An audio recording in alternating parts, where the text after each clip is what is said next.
मेरे प्यारे बच्चों, हमारे इस नॉलेज हब चैनल में आपका पुनः हार्दिक स्वागत है। आइए आज हम कक्षा 8वीं के बाल भारती हिंदी माध्यम के दूसरी इकाई के पहले पाठ इंसान इसका अध्ययन करते हैं बच्चों। इसके कवि जो हैं रमानाथ अवस्थी जी हैं। इनका जन्म फतेहपुर उत्तर प्रदेश 1926 ईस्वी में हुआ। मृत्यु 2002 अंकित किया गया है। इंसान इसमें कवि अवस्थी जी ने यह संबोधित किया है कि हमको प्राकृतिक बिंबों से एक उदाहरण लेकर के उनसे सीख लेकर के हमको इंसान बनना चाहिए। इसमें यह दर्शाया गया है कि आप इंसान तभी हैं जब आप उन प्राकृतिक बिंबों से सीख ले सके जिस प्रकार से वह बिना स्वार्थ के वशीभूत होकर के वह किस प्रकार से हर एक प्राणी जीव को अपना त्याग करके अपना सर्वस्व समर्पण करके वह हमें हर चीज़ प्रदान करते हैं। तो वही इसमें दर्शाया गया है बच्चों। कई प्राकृतिक बिंबों से मनुष्यों को बोला गया है इंसानों की कि उनसे सीख लो और इस प्रकार से कार्य करो। चलिए स्टार्ट करते हैं पाठ को। मैंने तोड़ा फूल, किसी ने कहा फूल की तरह जियो, आओ मरो सदा इंसान। कवि कह रहा है कि एक बार मैंने जब फूल तोड़ा तो किसी ने मुझसे कहा कि इंसान जो है फूल की तरह उसको जीवन जीना चाहिए। जिस प्रकार से फूल वह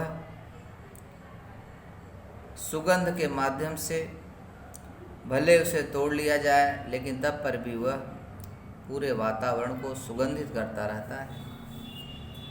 उसी प्रकार से मनुष्य को भी फूल की तरह पूरे समाज को सुगंधित करते रहना चाहिए, अर्थात पूरे समाज को अपनी मानवता के इंसानियत के माध्यम से उसे अग्रसर करना चाहिए। फूल कर वसुधा का श्रृंगार, सेज पर सोया जब संसार, दीप कुछ कहे बिना ही जला, रात भर तम पी पी कर पला। दीप को देख भर गए नयन, उसी क्षण बुझा दिया जब दीप। किसी ने कहा दीप की तरह चलो, तुम हरो सदा इंसान। तम माने होता है अंधकार, वसुधा यानी पृथ्वी।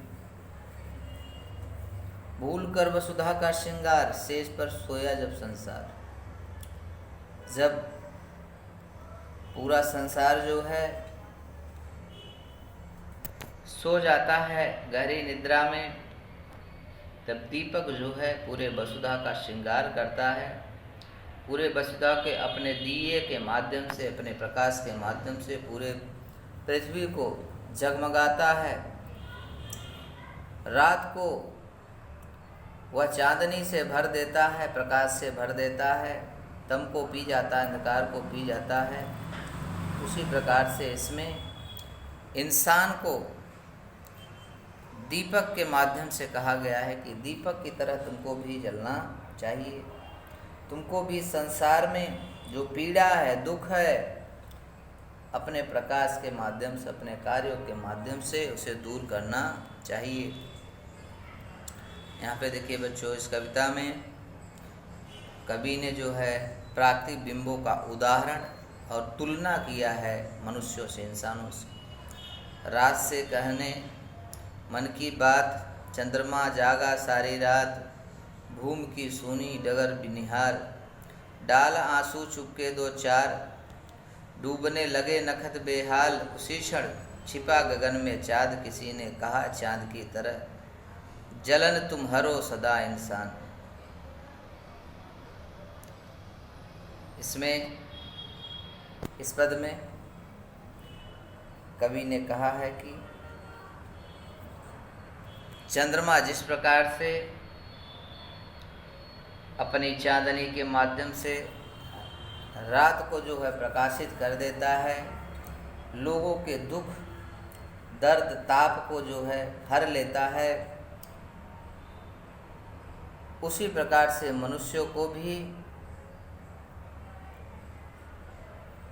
रहने दुखी, त्रस्त, परेशान व्यक्तियों का दुख, ताप, आंसुओं को जो है पोंछना चाहिए, उनके दुख को दूर करना चाहिए।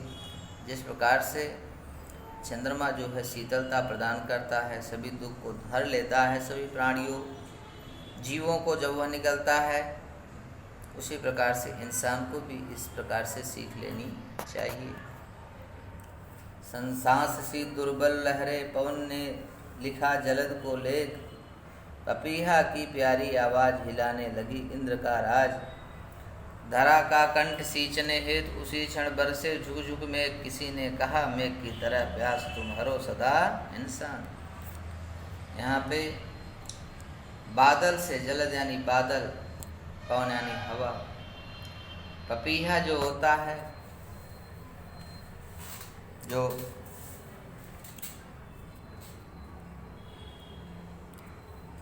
उसकी आवाज़ बारिश होने से पहले, देखिए पपीहा जो पक्षी है वह अपनी टेर लगाता है और पवन के चलने से, हवाओं के झोंकों से बादल इधर उधर मंडराने लगते हैं। इंद्र का भी सिंहासन हिल जाता है और उस पपीहे की प्यास को दूर करने के लिए बादल जो है बारिश करता है और वह झुक करके बारिश करके सभी प्राणी पक्षियों का प्यास बुझाता है। उसी प्रकार से हे मनुष्य, हे इंसान, तुमको भी